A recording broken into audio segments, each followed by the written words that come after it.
बहुत साल पहले एक छोटे से गांव में दो आदमी एक दूसरे के पड़ोसी थे। उनका नाम था मन्नू और धानु। दोनों की ही छोटी छोटी झोपड़ियां थीं बीच के सामने, जिसमें दोनों अपनी बीवियों के साथ रहते थे।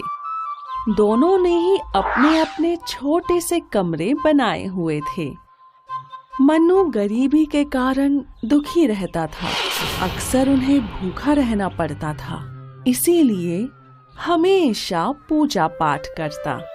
एक दिन एक पेड़ के देवता उसकी पूजा से खुश हो गए और उसके पास आए। बताओ तुम्हें क्या चाहिए भले आदमी?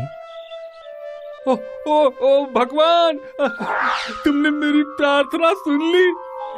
तुम एक अच्छे आदमी हो, लेकिन जल्दी से बताओ तुम चाहते क्या हो? मैं अमीर आदमी बनना चाहता हूँ भगवान। तथास्तु।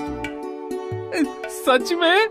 लेकिन याद रहे, अमीरी इतनी आसानी से नहीं आती। मैं तुम्हें नहीं बताऊंगा तुम्हारी अमीरी तुम्हें कैसे मिलेगी।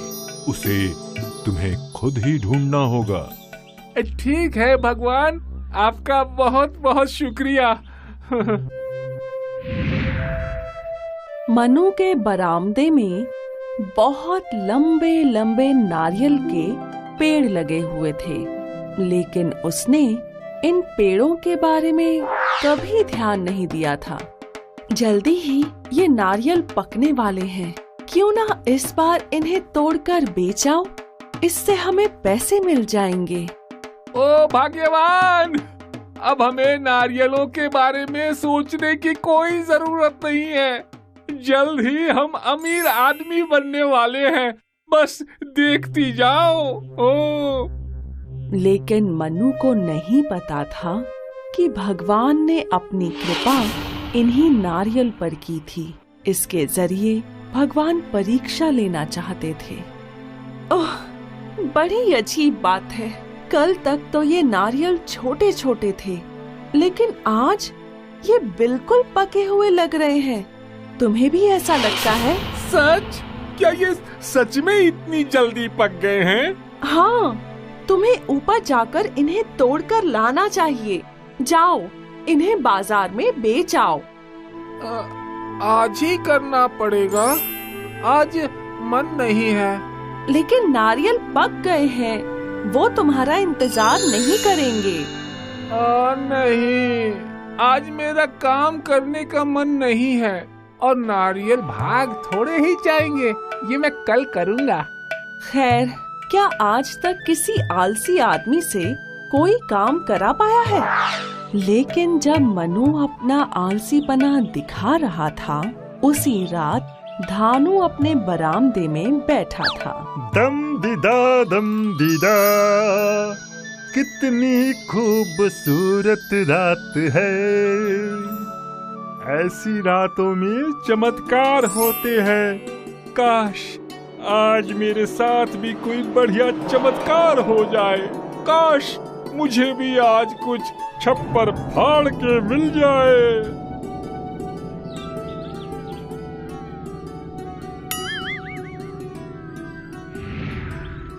ये क्या था? क्या ये तो नारियल है?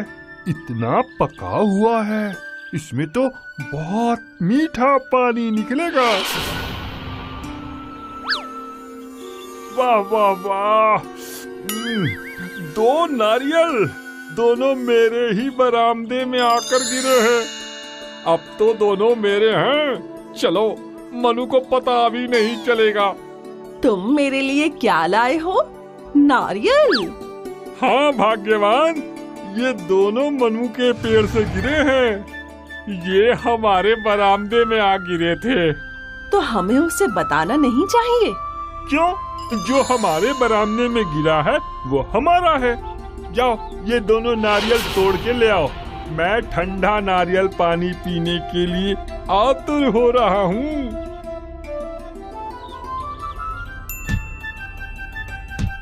ये क्या है? ओ भगवान, ये तो सोने का सिक्का है। इस नारियल में तो एक सोने का सिक्का है। मुझे यकीन था कोई चमत्कार होगा। जल्दी दूसरा भी तोड़ो।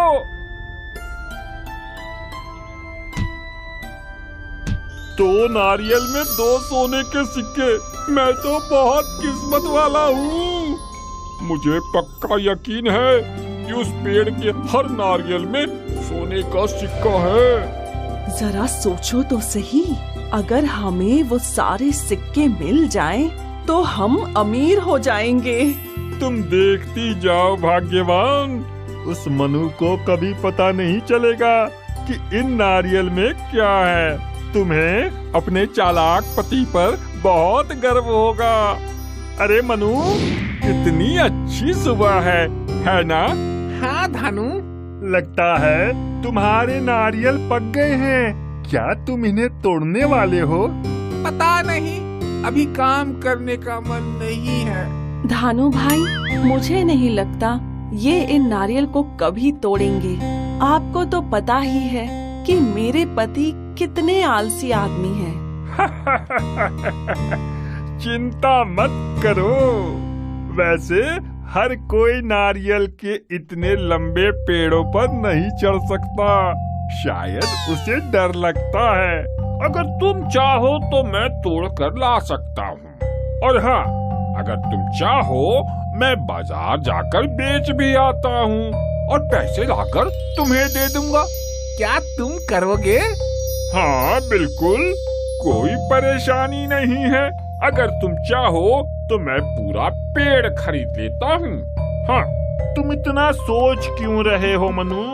मैं तुम्हारी परेशानी भी खत्म कर दूंगा और तुम्हें तुम्हारे पैसे भी मिल जाएंगे। नहीं, मैं पेड़ नहीं बेचूंगा। माफ करना, मेरे दादाजी ने लगाया था, तुम तो जानते ही हो। खैर ठीक है, लेकिन ये नारियल तुम किसी को नहीं दोगे, ठीक है? अब इतना तो कर ही सकते हो। हाँ? ठीक है, मैं तुमसे वादा करता हूँ। चलो हाथ मिलाते हैं। इस तरह धानु और उसका परिवार आलसी मनु को लूटते रहे। धानु पेड़ पर चढ़कर नारियल तोड़ कर लाता और उन्हें बाजार में बेचने का नाटक करता, लेकिन असल में वो उन्हें अपने घर के अंदर ले जाता और सच में हर एक नारियल से सोने का सिक्का निकालता। और इस तरह मन्नू को धोखा देकर धानु और उसकी पत्नी अमीर होते चले गए। वो जादुई पेड़ नारियल देता गया, धानु उन्हें बेचता गया और उसका घर बड़ा होता चला गया और जल्द ही वो पूरे गांव का सबसे अमीर आदमी बन गया। दूसरी तरफ मनु, जिसे कोई अंदाजा नहीं था, कुछ रुपए कमाकर खुश था जो उसे धानु से नारियल के बदले में मिलते थे। लेकिन मनु की बीवी बहुत समझदार थी। एक दिन धानु और उसकी बीवी इतने अमीर हो गए हैं, कैसे समझ नहीं आता।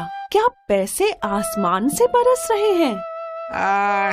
कड़ी मेहनत करता है। चलो भी, हमें दूसरे लोगों की किस्मत पे जलन नहीं करनी चाहिए। मुझे किसी तरह की जलन नहीं है, लेकिन कौन सा काम? मैंने उसे कोई काम करते नहीं देखा सिवाय हमारे नारियल बेचने के। और सच में अब वो बहुत अमीर हो गया है, तो फिर उसे हमारे नारियल बेचने की क्या जरूरत है? लेकिन ये तो अच्छी बात है ना, नहीं? मुझे लगता है दाल में कुछ काला है। जब से उसने हमारे नारियल बेचने शुरू किए हैं, तभी से वो अमीर हुआ है। ये आलसी बना छोड़ो और जाकर देखो मनु। अरे एक बार तुम्हारे दिमाग में अगर कोई बात बैठ गई तो भगवान भी उसे भुला नहीं सकता। ठीक है, आज रात चल कर देखते हैं। वो दोनों वहाँ हैं। चलो देखते हैं वो क्या कर रहे हैं। मुझे बड़ा अजीब सा लग रहा है। चुप रहो, सुनो। मुझे लगता है अब हमें एक बड़ा घर खरीद लेना चाहिए, इस गांव से बाहर, शहर के आसपास। खरीद लेंगे। थोड़ा इंतजार करो मेरी रानी। पहले जाओ और जाकर नारियल लेकर आओ। जरा देखें तो सही कि आज हमने कितना कमाया है। ठीक है। तुमने देखा ये? हमारे नारियल में सोने के सिक्के हैं। यही तो मैं सोच रही थी कि ये ऐसे इतने अमीर कैसे बन गए। सच में? फिर तो ये सब हमारा है। मैं जाकर अभी देखता हूँ। धानु, धोखेबाज, तो इस तरह से तू अमीर बना है, मेरे नारियलों में से सोना चुराकर। मुझे समझ में नहीं आ रहा तुम क्या कह रहे हो मनु। मैंने सब देख लिया है। झूठ मत बोलो। तुम्हारी सारी दौलत मेरी है, धोखेबाज। बकवास बंद करो और मेरे घर से बाहर निकल जाओ। मैंने तुम्हारे नारियल खरीदे हैं, तो उसके अंदर जो कुछ भी है वह मेरा है। नहीं, ये सब ठीक नहीं है। वो सारे सोने के सिक्के मेरे हैं। चिंता मत करो, तुम फिर से भगवान से प्रार्थना करो, वो तुम्हारी मदद जरूर करेंगे।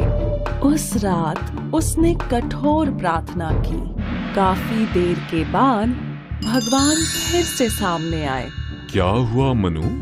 मैं हमेशा इस तरह से नहीं आ सकता। दुनिया में बहुत सारे लोग हैं जिन्हें मेरी जरूरत है। हे भगवान, आप मेरी मदद कीजिए। धानु मेरे सोने के सिक्के चुराता रहा है। मैं जानता हूँ, मैंने सब देखा है, लेकिन इसमें मैं कुछ नहीं कर सकता। ये सब तुम्हारे आलसीपन के कारण हुआ है। जो हो गया सो हो गया। लेकिन भगवान। ठीक है, क्योंकि तुम एक भले आदमी हो, मैं तुम्हारी मदद करूंगा, लेकिन तुम्हें वादा करना होगा कि तुम पूरी मेहनत से काम करोगे। वादा करता हूँ। तुम खुद अपने पेड़ों पर चढ़ोगे? हाँ भगवान, जरूर मैं करूँगा, लेकिन मैं उस चोर धानु को सबक सिखाना चाहता हूँ। चिंता मत करो, वो एक धोखेबाज है, उसे अपने किए का फल जरूर मिलेगा। उस रात अब मनु मुझे अपने नारियल नहीं बेचेगा। अब से मुझे इन्हें चुराना पड़ेगा।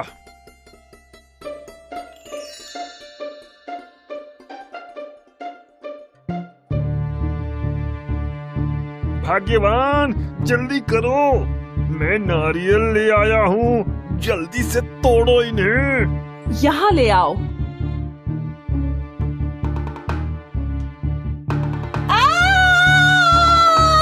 क्या हुआ? क्या हुआ? यहाँ नारियल में तो बिच्छू है। हे भगवान, भागो भाग्यवान, अरे भागो भागो। नहीं, ऐसा मत करो, हमें इन बिच्छुओं से बचाओ। मनु, मैं ऐसा क्यों करूं? ये सब तुम्हारे नारियल में थे। लेकिन तुमने तो कहा था कि नारियल के अंदर जो कुछ भी है वो तुम्हारा है ना? अलविदा धानु, बिच्छुओं के साथ मजे करो। धानु और उसकी बीवी को अपनी गलती का एहसास हुआ। बिच्छुओं ने उन्हें बहुत परेशान किया, लेकिन जब वो चले गए, उन्होंने मनु से जाकर माफी मांगी और उन्होंने अपनी दौलत को उनके साथ बांट लिया। दोनों परिवार खुशी खुशी रहने लगे और जब उनके पास काफी धन हो गया, उन्होंने बाकी के सोने के सिक्के दूसरे गांव वालों में भी बांट दिए। नारियल का पेड़ जब तक रहा, उसके नारियल से सोने के सिक्के निकलते रहे।